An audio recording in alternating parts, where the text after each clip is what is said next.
Okay, I hate to say it, but grub season has officially kicked in here in Rhode Island.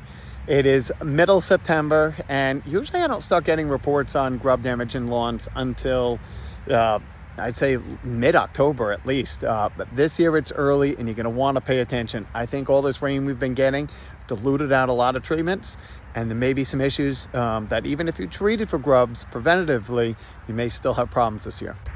Okay, the last few years have been having lots of reports of people that even are doing preventative grub treatments early in the spring, come fall, are still getting small outbreaks. Sometimes grubs can be extremely devastating. So if you don't know what a grub is just a small little meaty worm type creature that lives 3/4 of its year in your soil eating your grass.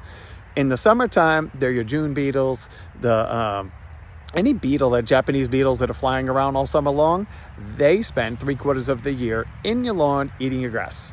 And in small quantities, they don't do any real damage.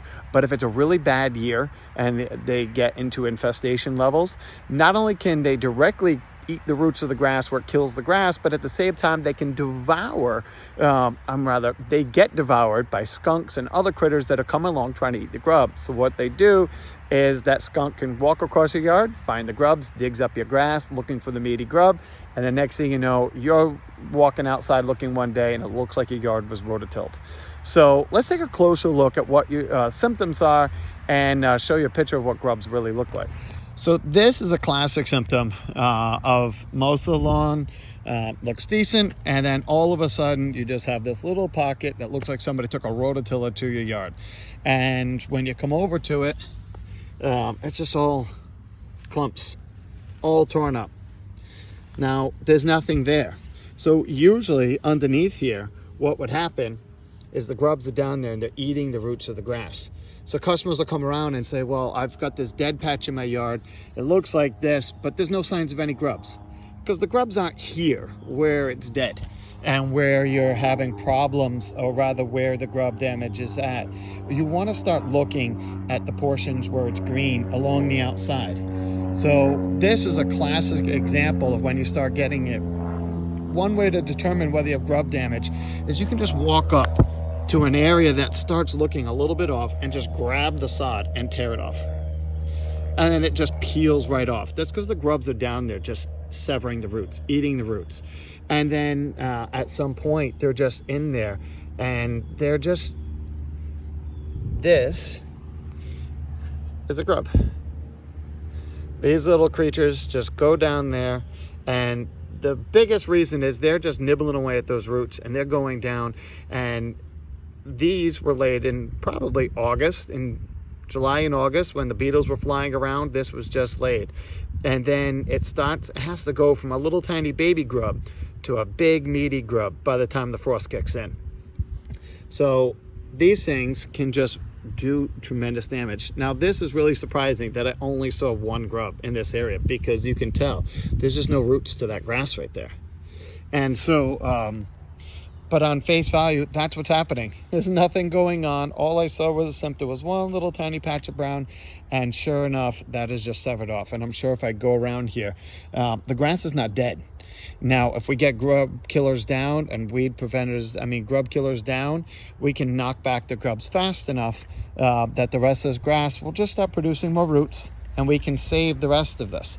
The issue is, if you do not do anything, those grubs that are over there are just going to keep migrating out, and then the critters are going to keep coming around, and those pockets can get worse and worse and worse as season goes on, because those little baby grubs have to become big, fat, meaty grubs before the frost kicks in. Once the ground starts freezing, they go deep. And so that's one of the biggest issues of why you want to deal with this, because I've had 1 acre lots that out of the 40,000 square feet of grass, 30,000 square feet of it was just rototilled with a bad infestation. Now, how and why do we get grub infestations? The mindset is grub cycles can start every year. So you can go 10 years and never have grub problems. You need to have an infestation before you're actually going to know you have problems. You probably always had some grubs, but just it wasn't a lot. And what can happen is, over time, most people don't do preventative maintenance on the grass. We just keep throwing fertilizer on it, and as long as it's green, it's fine. But going over it with aerators and taking plugs out of the soil chops through the layer of grass, keeping the grass healthy and keeping the roots going down deep. Also, dethatching is a tremendously valuable tool that most people do not do because it is tedious, is labor intensive, and a lot of lawn companies don't want to do it because a lot of customers don't want to spend money to do it, because you could spend thousands of dollars to go through, and you're taking this machine that's slicing down through the grass. And what's happening is your grass roots are all going horizontally. It's just the nature of the grass. Many of them are spreading out. The problem is we want the roots going down deep, so they get resilient to drought and they get resilient to grubs, and we want a big, thick root system. The problem is as the roots start going sideways instead of down, you can get this layer of grass that's not really roots and it's not really shoots. It's called thatch. And that thatch area can bind up moisture from getting down to the root zone, and they can also bind up fertilizers and grub preventatives and all the treatments that we're doing to try to help the grass be as thick and healthy as possible. If you have bad thatch in your yard, it can get all bound up and not even and not let the chemicals do their job the way they're supposed to. So we can use a small amount of chemicals to prevent rather than a whole lot of chemicals to cure. And so pay attention to that.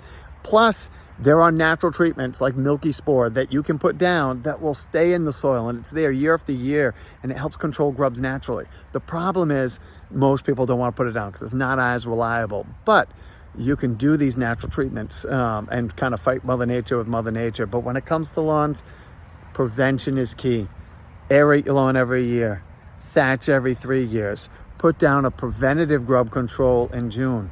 Or rather late May, early June. And usually you're fine in the fall. It'll prevent a problem.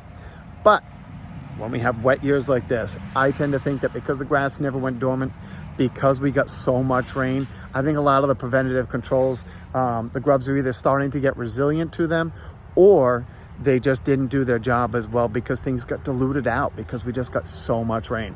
So pay attention. If you did not put down grub controls preventative in the spring, you may want to consider doing a curative grub treatment now, which is just like spreading a bag of fertilizer if you start seeing any random brown patches in your yard that look like they're getting dug up. And you don't necessarily have to do your whole yard. I find that grubs kind of lay their eggs in patches. So if my backyard has got some patches, like in this case, I'll go to this customer's yard and we can just treat their backyard. If it's random all over the property, then yes, you want to prevent it all. So pay attention to your yard, look around for those random patches. If it looks like anything is starting to get disturbed, like you're getting a little rototilled areas in your yard, definitely poke around, rip that sod up on either side. Guarantee you're probably going to find a few grubs. Get some treatments down while it's small before you have to reseed your whole yard. And remember, this is the perfect time of year to renovate your lawn. So if you had areas that were bare, thin, or you need to plant grass seed, don't choke it off and say the grubs killed my lawn this fall. You can actually go in, do a renovation, fertilize, put down a grub preventer, and overseed at the same exact time. So that's it. Hope that helps, and pay attention to your backyard because it can get pretty bad pretty quick. Hope that helps. Take care.